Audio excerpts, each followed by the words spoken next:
रहे हैं तो हम किस कोर्ट में जाएं, किस मंदिर में जाकर यादव के सम्मान की भीख मांगे? आप ही बता दीजिए, हमें बताइए कि कहां जाकर हम सम्मान मांगे यादव के लिए। एक प्रेम यादव का मकान गिराने की बार बार रोज कल से अखबार में चल रहा है, टीवी पे चल रहा है कि प्रेम यादव का मकान गिरा दिया जाए। अरे गिरा दो ना भैया, गिरा दो। अगर यादव समाज में क्षमता होगी तो उससे बड़ी हवेली बनाकर देने का काम करेगा यादव समाज। यादव की सरकार की जिम्मेदारी होती है कि अंतिम पायदान पर खड़ा व्यक्ति, जो सबसे अंतिम पायदान में खड़ा है, उसके भी रोजी रोटी हक, उसके चेहरे पे मुस्कान की जिम्मेदारी सरकार की होती है। ये उत्तर प्रदेश की सरकार भूल गई है कि वो उसका कर्म क्या है, उसका धर्म क्या है और राज धर्म क्या है। कि सरकार और रामराज की बात करते हैं। रामराज में ये नियम था कि अगर दरवाजे पर कोई भी आ जाए तो उसकी बात बिना सुने उसको दरवाजे से लौटाया नहीं जा सकता। एक कुत्ता भी अगर दरबार में आ गया तो उसकी बात भी भगवान राम सुनने जाते थे। और ये रामराज है, ये रामराज है कि एक विधान परिषद का सदस्य, विधानमंडल का सदस्य और वहां के लोकसभा के सदस्य ये मजाक बना के रख दिए हैं। कहीं हत्या हुई है तो उसको इवेंट की तरह ऑर्गेनाइज कर रहे हैं कि पूरे उत्तर प्रदेश में आग लग जाए। आग नहीं लगने वाली है। और आप जो सोचते हैं कि यादव भड़कने वाला है, भड़केगा नहीं यादव। ये तो एक पक्ष के ऊपर जो विशेष अधिकार और माननीय योगी जी कर रहे हैं, ये गलत है। और शासन प्रशासन जो कर रही है वो एकदम गलत है। ये ऐसा नहीं होना चाहिए। बुलडोजर का तो ब्रेक फेल कर दिया गया है। जो बुलडोजर में जो चाबी लगती है, शायद चाबी उठाकर कहीं फेंक दिया गया है, वो कहीं भी चल सकती है। लेकिन बुलडोजर को ये नहीं मालूम कि बुलडोजर में भी तेल पड़ता है। और जब तेल ही नहीं पड़ेगा तो बुलडोजर नहीं चलेगा। तो सरकार को सोचनी चाहिए कि वो सोचा। इस चीज़ पर बात करते हैं कि देवरिया में जिस तरीके से अब ये आशंका जताई जा रही है कि जो प्रेम यादव थे उनके मकान पर उत्तर प्रदेश सरकार का बुलडोजर चल सकता है। भैया अपना नाम बताएं। मेरा नाम सोनू यादव है। तो देवरिया में जिस तरीके से लग रहा है प्रेम यादव के मकान पर बुलडोजर चलेगा, क्या लगता है? आप यादव समाज से आते हैं। ये तो एक पक्ष के ऊपर जो विशेष अधिकार और माननीय योगी जी कर रहे हैं, ये गलत है। और शासन प्रशासन जो कर रही है वो एकदम गलत है। ये ऐसा नहीं होना चाहिए। क्योंकि पक्ष दोनों की है, गलतियां किसमें है वो तो जांच का विषय है। और जांच इस पर कड़ी होनी चाहिए। और कड़ी होने के बाद जो भी दोषी पाए उसके ऊपर पूर्ण रूप से कार्रवाई की जाए। तो जिस तरीके से सोशल मीडिया पे तमाम जगह संभावनाएं जत रही कि प्रेम यादव के मकान पर बुलडोजर चल जाएगा, क्या लगता है कि किस तरीके से स्थानीय, सबसे बड़ी चीज़ आप किसकी गलतियां वहाँ स्थानीय रूप से मानते हैं? इसमें सबसे ज़्यादा शासन और प्रशासन की गलतियाँ हैं। चूँकि आज ये नौबत आया है, शासन प्रशासन एक आगे कड़ी रहती और निष्पक्ष जाँच करके उसको आगे बढ़ाने का काम करती, तो हमें लगता है कि ये बड़ी नरसंहार जो हुआ है ये नहीं हुआ होता। और इस पर विशेष रूप से जांच बढ़िया से होनी चाहिए। जो भी दोषी हो और जिसके ऊपर कार्रवाई एक पक्ष हो रहा है वो दोनों पक्ष की कम से कम देखकर की जाए, एक पक्ष का कार्रवाई ना की जाए। अब तो 16 तारीख को अखिलेश यादव भी पहुँच रहे हैं देवरिया। हाँ बिल्कुल पहुँच रहे हैं। और हो सकता है हमें कि उनका रोकने को प्रयास किया जाएगा। शासन प्रशासन इनको लगी हुई है कि इनको ना जाने दिया जाए वहाँ पर। ये बहुत बड़ा विफलता होगी देवरिया ना पहुँचने से। क्या लगता है भैया अपना नाम? मेरा नाम अजय यादव है। तो यादव समाज से आते हैं। प्रेम यादव का मकान बुलडोजर के शक में इस समय चल रहा है, चर्चाओं का विषय है, आपको क्या लगता है? बुलडोजर का तो ब्रेक फेल कर दिया गया है। जो बुलडोजर में जो चाबी लगती है, शायद चाबी उठाकर कहीं फेंक दिया गया है, वो कहीं भी चल सकती है। लेकिन बुलडोजर को ये नहीं मालूम कि बुलडोजर में भी तेल पड़ता है। और जब तेल ही नहीं पड़ेगा तो बुलडोजर नहीं चलेगा। तो सरकार को सोचनी चाहिए कि वो तेल जब डाल रही है, बुलडोजर जहाँ जहाँ दे के चला दे रही है, फिर जो मकान गिर जा रहे हैं वो मकान बनेंगे कैसे? जब तक किसी भी अपराधी का अपराध कोर्ट के द्वारा अपराधी घोषित ना हो जाए तब तक वो अपराधी नहीं होता है। उसी प्रकार से जो मकान ये गिरा दे रहे हैं या फिर वो बन पाएगा? एक मकान में एक ईंटा रखना, उससे पूछिए जो मकान बनवाता है। और मकान खून पसीने की गाढ़ी कमाई से बनती है। जिस मकान को गिराने की बात कर रहे हैं वो एक देश सेवा करने वाले फौजी के पैसों से बना मकान है, ना कि प्रेम यादव के पैसे से बना हुआ मकान है। और रही बात प्रेम की बात, प्रेम का मकान गिराने की बात कर रहे हैं। देखिए अपराध दोनों तरफ से हुआ है, एक पक्षी कार्रवाई कदाचित नहीं होनी चाहिए। अगर गवर्नमेंट ऐसा कर रही है तो ये संविधान के खिलाफ कर रही है। और गवर्नमेंट को दोनों तरफ देख करके पारदर्शिता कार्रवाई करनी चाहिए। और मकान गिराने का काम असंवैधानिक है, मकान नहीं गिराना चाहिए। अगर मकान गिराती है तो निश्चित तौर पर दोनों पक्ष पर कार्रवाई करते हुए कि हत्या दोनों तरफ से हुई है, अपराध दोनों तरफ से हुआ है, तो दोनों तरफ मकान गिरना चाहिए। और उसी तरीके से सुनिए, बलिया में भी मकान गिरना चाहिए, उनको रायबरेली में भी मकान गिराना चाहिए, उनको प्रतापगढ़ में भी गिराना चाहिए, कानपुर में भी विश्वकर्मा की हत्या उसको भी गिराना चाहिए, अभी आजमगढ़ में भी मकान गिराना चाहिए। और बड़े बड़े दिग्गज जो अभी तमाम अपराध गिनाए गए हैं उनका भी मकान गिरना चाहिए, तब जाकर के प्रेम यादव का मकान गिरना चाहिए। तो यादव समाज किस तरीके से देखता है मकान गिरने की चर्चाएं? तो अब न्यूज़ में चल रहा है, चर्चाओं में चल रही हैं, गलियों में, मोहल्लों में, क्योंकि देवरिया में अब तो अखिलेश यादव भी पहुंचने वाले हैं 16 तारीख को। देखिए यादव चारों तरफ यादव जो किया जा रहा है ना, यादव एक नाम संबोधित करके केवल यादव कलंकित किया जा रहा है। देखिए, यादव जाति अपराधी की जात नहीं है, जो बार बार ये लोग यादव यादव कर रहे हैं। जाति बुरी नहीं होती है, जाति बुरी नहीं होती है, व्यक्ति बुरा होता है। और ये बार बार जो आप लोग कहते हैं यादव यादव यादव यादव, क्या यादव भगवान कृष्ण यादव नहीं थे? क्या मुलायम सिंह यादव यादव नहीं थे? जो बड़े बड़े दिग्गज हैं, जो यादव का नाम, तमाम बड़े बड़े पहलवान हुए, तमाम देश में सेवा कर रहे हैं, सब अपराधी हैं। यादव अपराधी का नाम नहीं है, व्यक्ति बुरा होता है, जाति नहीं बुरी होती है।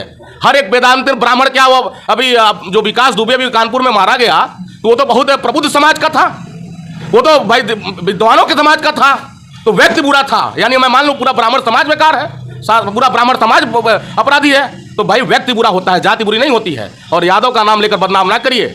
एक व्यक्ति मोदी जी का नाम लेकर कुछ कह देता है तो उस पर उसका सस्ता समाप्त कर दिया थी राहुल गांधी की। आप यादव यादव करके बदनाम कर रहे हैं, तो हम किस कोर्ट में जाएं, किस मंदिर में जाकर यादव के सम्मान की भीख मांगे? आप ही बता दीजिए, हमें बताइए कि किस कहां जाकर हम सम्मान मांगे यादव के लिए। एक प्रेम यादव का मकान गिराने की बार बार रोज कल से अखबार में चल रहा है, टीवी पे चल रहा है कि प्रेम यादव का मकान गिरा दिया जाए। अरे गिरा दो ना भैया, गिरा दो। अगर यादव समाज में क्षमता होगी तो उससे बड़ी हवेली बनाकर देने का काम करेगा यादव समाज। यादव के घर में तो उनकी जो पत्नी है वो कह रहे हैं कि हमारी ये मकान है जो हमारे ससुर ने खरीदी थी, उन्होंने बनवाया था। एक बड़ा सवाल आपने कहा है कि जब राजस्व विभाग की टीम पैमाइश के लिए पहुंची तो क्यों यादव समाज की तरफ से विरोध किया गया था इस चीज़ को लेकर? विरोध देखिए, विरोध हर समाज के लिए है, चाहे वो ब्राह्मण समाज हो, चाहे वो क्षत्रिय समाज हो, चाहे वैश्य समाज हो, चाहे शूद्र समाज हो। देखिए, नर नारायण दोनों का एक वास्ता रहा है। संसार में परहित सरित धर्म नहीं भाई, और पर पीड़ा सम नहीं अधिमाई। किसी पे परोपकार करने से बड़ा कोई धर्म नहीं है, किसी को पीड़ा देने से बड़ा पाप नहीं है। तो सब लोग समान रूप से हैं। संविधान एक हम सभी को अधिकार देता है कि सब लोग स्वतंत्र, आपकी अभिव्यक्ति की आज़ादी है कि आप जो चाहे वो कर सकते हैं, जो चाहे बोल सकते हैं। अगर अपराध हुआ है, मौतें दोनों तरफ हुई है, एक तरफ इसका भी परिवार उजड़ गया, प्रेमचंद यादव जी का उजड़ गया, इधर ब्राह्मण परिवार का भी उजड़ गया, लेकिन हत्या किसने की, जांच का विषय है। आप सबसे पहले उन तथ्यों की जांच करा लें कि उस मोबाइल पर फोन किसका आया, आखिर प्रेम यादव वहाँ गए क्यों थे, और वहाँ पर गए तो फिर क्या घटना हुई। एक सीधे से जांच करने के बाद घर कहीं भागा थोड़ी ना जा रहा है। अरे घर की एक ईंटा उठवा फेंकवा दीजिए। आप एक पक्ष के लिए मुख्यमंत्री जी देखने आते हैं, क्या उन बच्चों को भी नहीं दे सकते हैं? एक जो उत्तर प्रदेश के शासक हैं, एक परिवार के मुखिया हैं, उत्तर प्रदेश के मुखिया हैं, सारी संतानें उनकी हैं। कहीं से किसी भी सदस्य द्वारा गलती कर दी गई है तो निश्चित तौर पर इस बात पर ध्यान देना चाहिए कि वो सारे बच्चे उनके हैं, परिवार के उनके बच्चे हैं, सब पर ध्यान देना चाहिए। आते हैं आपके पास, आते हैं भैया, जिस नहीं बोलना चाहते हैं चलिए। तो यादव समाज के जो लोग थे वो बता रहे हैं कि जिस तरीके से कमियां, एक हत्याएं दोनों तरफ से होती हैं, लेकिन सिर्फ एक प्रेम यादव के मकान पर क्यों आखिर बुलडोजर चलना चाहिए? एक बड़ा चीज़ है भैया, कमियां कहाँ से नजर आई जो ये घटना बड़ी चीज़ निकल कर आई थी? क्योंकि मामला तो बहुत पुराना 2014 का मामला बताया जा रहा है। देखिए, कमियां अभी यहीं खत्म नहीं होती हैं। अभी पूरे उत्तर प्रदेश में हर गांव में ये कमियां हैं, हर गांव में ये नरसंहार होने के चांसेज हैं।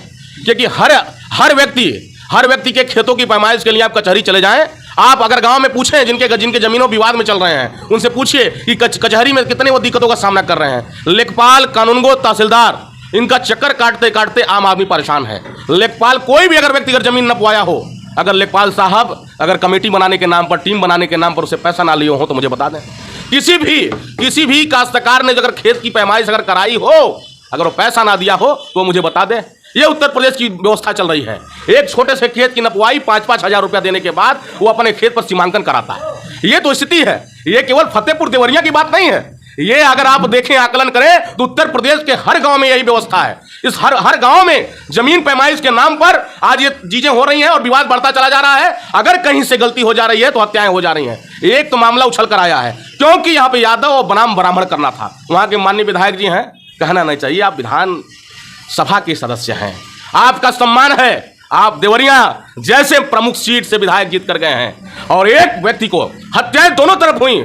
मुझे उनके साथ भी संवेदनाएं हैं, उनके घर 5-5 मौतें हुई हैं, उनका भी परिवार उजड़ गया है। मुझे उस बात की भी तकलीफ है, मुझे दर्द है कि वहां 5-5 लोगों की जान गई और वहां एक प्रेमचंद जो एक प्रतिनिधि है, एक प्रधान है, जिला पंचायत सदस्य है, उसके खिलाफ आज तक 151 तक का मुकदमा दर्ज नहीं है। उसको अपराधी और बड़ा का ब्रांड एम्बेसडर पता नहीं क्या क्या बना करके बड़ी बातें कह गए। यादव होने के नाते उसका नाम मैं नहीं ले रहा हूं उस व्यक्ति का।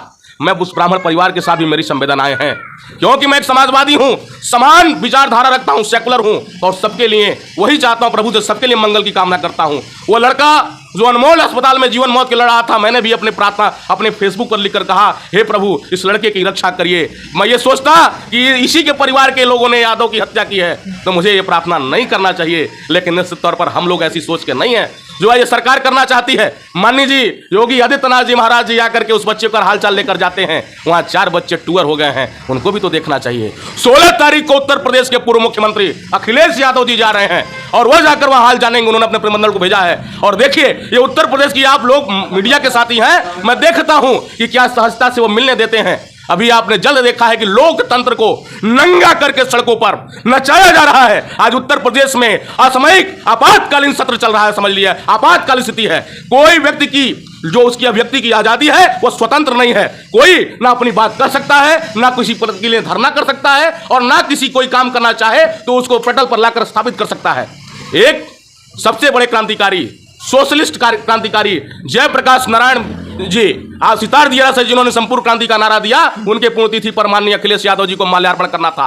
जो जेपी एनआईसी बिल्डिंग जो विश्व स्तरीय अंतर्राष्ट्रीय बिल्डिंग है, जिसको अखिलेश यादव ने समाजवादी पार्टी सरकार में बनाया था, आज उस पर माल्यार्पण करने के लिए उस जैसे महापुरुष को प्लास्टिक से ढक कर रखा गया है। तो ये लोग संरक्षण करेंगे, ये समाज को नई दिशा देंगे। निश्चित तौर पर यह संविधान को कुचला जा रहा है। मेरा संविधान आज चीख चीख कर चिल्ला रहा है कि इस सत्ताधीशों को हटाओ, नहीं तो ये उत्तर प्रदेश को बेच करके किसी कबाड़ी के यहां अपने घर में पंखा लगाकर सोएंगे।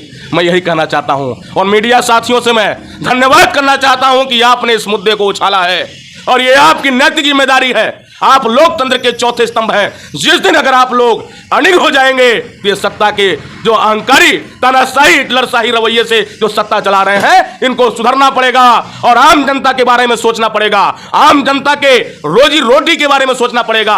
और निश्चित तौर पर जिस दिन रोजी रोटी सोचना शुरू कर देंगे, निश्चित तौर पर यह सरकार अच्छी और सफल सरकार बन जाएगी। लेकिन ये सरकार से होने वाला नहीं है। उत्तर प्रदेश में तो योगी आदित्यनाथ जी कहते हैं कि माफियाओं पर बुलडोजर चल रहा है। अरे मैं कह रहा हूं प्रेमचंद कौन माफिया है? स्वर्गीय प्रेमचंद यादव जिसके मकान की बार बार बात हो रही है, उस पर 151 तक का मुकदमा नहीं है। उसके गांव के लोगों का आप ही जैसे मीडिया के द्वारा मैं देखा, मैं तो गांव गया था, उनके मिलकर आया, लेकिन गांव के लोगों से बात नहीं हुई मेरी। इतनी फोर्स तैनात की कर दी गई है, लेकिन वहां के लोगों ने मुझे बताया मोबाइल के बारे में जो वीडियो आ रहे हैं कि वो ऐसा व्यक्ति था किसी को दुख को सुन करके 1000, 2000, 4000, 5000 मदद करता था और प्रतिनिधि था। आज इस देश में अगर प्रतिनिधि की रक्षा नहीं हो सकती तो एक आम ठेला चालक की, एक रिक्शा चालक की, एक गरीब गुरबा की मदद क्या होगी? ये कैसे माने कि मैं सुरक्षित हूं? और सरकार की जिम्मेदारी होती है कि अंतिम पायदान पर खड़ा व्यक्ति, जो सबसे अंतिम पायदान में खड़ा है, उसके भी रोजी रोटी हक, उसके चेहरे पे मुस्कान की जिम्मेदारी सरकार की होती है। ये उत्तर प्रदेश की सरकार भूल गई है कि वो उसका कर्म क्या है, उसका धर्म क्या है और राजधर्म क्या है। इस सरकार और रामराज की बात करते हैं। रामराज में यह नियम था कि अगर दरवाजे पर कोई भी आ जाए तो उसकी बात बिना सुने उसको दरवाजे से लौटाया नहीं जा सकता। एक कुत्ता भी अगर दरबार में आ गया तो उसकी बात भी भगवान राम सुनने जाते थे। और ये रामराज है, ये रामराज है कि एक विधान परिषद का सदस्य, विधानमंडल का सदस्य और वहां के लोकसभा के सदस्य ये मजाक बना के रख दिए हैं। कहीं हत्या हुई है तो उसको इवेंट की तरह ऑर्गेनाइज कर रहे हैं कि पूरे उत्तर प्रदेश में आग लग जाए। आग नहीं लगने वाली है। और आप जो सोचते हैं कि यादव भड़कने वाला है, भड़केगा नहीं। यादव जानता है कि इससे मानहानि होगी, न्याय नरहानि होगी। जो नरसंहार हुआ है ये उकता कर हुआ है, इसकी गहराई से जांच होनी चाहिए। और देखिए फिर मैं आपको दोहराना चाहता हूं कि व्यक्ति बुरा होता है, जाति बुरी नहीं होती है। अगर एक व्यक्ति किसी जाति का है, अगर कोई गलत काम कर देता है तो उसकी पूरी कौम गलत नहीं हो जाती है, पूरी कौम गलत नहीं हो जाती, पूरी जाति गलत नहीं हो जाती है। अगर प्रेम यादव अगर गुनाहगार थे तो उनका घर गिरा दीजिए, कोई गुरेज नहीं है। लेकिन जांच के बाद, जांच के पहले ही किसी को फांसी दे दीजिए, ये कदाचित सही नहीं है। एक तो उसके घर पर पहाड़ टूटा ही टूटा है, उसके बाद आप इतने बड़ा मीडिया ऑर्गेनाइज, आप इतना पूरा प्रोपेगेंडा एनालाइज कर रहे हैं, ये कर रहे हैं, ये गलत है। और चीजें हाँ बताइए, कुछ कहना चाहते हैं। देवरिया में मकान गिरने की सूचना पहले जो है जो रुद्रपुर कांड हुआ है, पहले यादव जी मारे गए, उसके बाद ना वो एक्शन लिए। तो पहले तो यादव की हत्या हुई, उसके बाद ना वो मान लीजिए आप ही के अगर परिवार में किसी की हत्या कर दिया जाए तो आपको आक्रोश नहीं आएगा?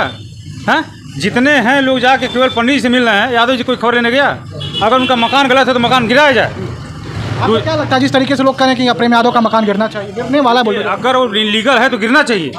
और लीगल है तो नहीं गिरना चाहिए, हम एक आम जनता है। और दूसरी चीज़, ये गवर्नमेंट जो कर रही है, ये लोकतंत्र है हमारा, ये हिंदुस्तान जो है लोकतंत्र है। लोकतंत्र में आप बैंक ऑनलाइन करिए, सब कुछ ऑनलाइन करिए, मार्केट ऑनलाइन करेंगे तो जानते हैं हम लोग 20% में पूंजीपति और नौकरी वाले सब हैं, 80% में आम जनता है जिसका एक दूसरे से काम चलता है। मान लीजिए ये दुकान खोले हैं तो इनका काम चलता है, हम दुकान खोलें हमारा काम चलता है। और मान लीजिए जब सब कुछ पूंजीपति डायरेक्ट बेचने लगेंगे तो सारा चैनल टूट जाएगा, तो बाकी बेरोजगार कहाँ जाएंगे? एक तो नौकरी तुम दे नहीं रहे हो, जो हो रहा है प्राइवेट एकदम करते जा रहे हो, ऊपर से आप समझिए हम क्या कहना चाहते हैं। लोकतंत्र में कभी भी ऑनलाइन मार्केट नहीं होना चाहिए। आज जाके बक्सीपुर में देखिए, हर व्यापारी परेशान है, वो बिजली का बिल और किराया नहीं निकाल पा रहा है, हैं? हमारे अजय भाई से पूछिए, हम जो उनको हिंट दे दी ना, हाँ, क्या लगता है भैया 16 तारीख को अखिलेश यादव देवरिया में प्रेम यादव के मकान या उस गांव तक पहुंच पाएंगे? किसी गवर्नमेंट की बात देखिए वो तो आएंगे, लेकिन भैया जो कह रहे हैं बात सही कह रहे हैं कि जब प्रेम यादव की हत्या हो गई तो अगर प्रशासन जाग जाता तो 5 लोगों की जान बचाई जा सकती थी। और अगर प्रेम यादव की हत्या के पहले भी अगर कानूनगो लेखपाल और वहां के तहसीलदार जाग गए होते तो प्रेम यादव की भी हत्या नहीं होती। उसके पहले वो अडिंग हो गए होते तो ये निश्चित तौर पर इतनी बड़ी घटना और इतना वृतांत नहीं होता। अजय बाबू हम क्या बोले, पहले प्रेम यादव की हत्या हुई तब ने लोग की हुई। वही बात हो रही ना, तो पहले प्रेम यादव मारे गए तो क्यों मारे गए भाई? उसके बाद भी प्रशासन अगर जागृत होता तो 6 लोगों की हत्या नहीं होती। नहीं, तो जो लोग जा रहे हैं सब सहानुभूति खाली उन्हीं लोगों को दिखा रहे हैं। प्रेम यादव का पूछा, हाँ अगर वो इलीगल कोई काम किए हैं तो कानूनन जो उनको सजा मिलना चाहिए वो मिले, वो स्वीकार, सबको स्वीकार है। जी आप बताएं क्या कर रहे हैं? वही कह रहे हैं कि अगर कानून प्रशासन जाग गई होती, अभी दूर नहीं कह रहा हूँ, ये पिछौरा एक गांव है गोरखपुर में, एक लेखपाल साहब हैं अर्जुन करके हैं, अभी वर्तमान अभी परकल की बात है। मैं मिलकर आया, लेखपाल साहब से मिलकर आया, एक जमीन की पैमाइश के लिए लगभग 4 महीने से एक ब्राह्मण परिवार को दौड़ा रहे हैं। वो कह रहा है कि साहब हमारा ये जमीनिया जो है 1/5 कर दीजिए, हम जमीनिया अपना सुरक्षित कर लें।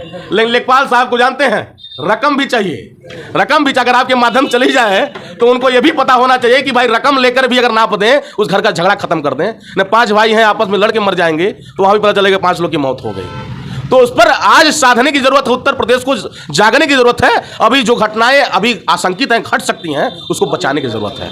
और रही बात 16 तारीख को उत्तर प्रदेश के सूबे के मुखिया, उत्तर प्रदेश समाजवादी पार्टी के सूबे के हमारे उत्तर प्रदेश के राष्ट्रीय अध्यक्ष आदरणीय अखिलेश यादव जी अपनी रथ से चाहे अपने सड़क से चाहे हेलीकॉप्टर से जिस भी मार्ग से आएंगे, हम लोग वहां पहुंच करके उनके साथ वहाँ दोनों परिवारों से मिला जाएगा और दोनों परिवारों से मिल करके माननीय राष्ट्रीय अध्यक्ष जी जो भी निर्णय लेंगे उसका हम लोग पालन करेंगे और उस दोनों परिवारों को श्रद्धांजलि देने का काम करेंगे। तो गोरखपुर में मौजूदगी थी देवरिया का फतेहपुर गांव तमाम चर्चाओं के विषय में बना हुआ है। अब 16 तारीख दूर नहीं है जब अखिलेश यादव और समाजवादी पार्टी के मुखिया देवरिया पहुंचेंगे। फिलहाल देवरिया के फतेहपुर गाँव में 144 धारा लगा दी गई है। तमाम एरिया को, तमाम क्षेत्र को सील कर दिया गया है। तमाम वीआईपी मूवमेंट को देवरिया के फतेहपुर गांव में रोका जा रहा है। क्या 16 तारीख को समाजवादी पार्टी के मुखिया अखिलेश यादव देवरिया पहुंच पाएंगे? तमाम परिवारों से मुलाकात जो पीड़ित परिवार है उनसे कर पाएंगे? तब तक के लिए गोरखपुर से निहाल सिंह की रिपोर्ट।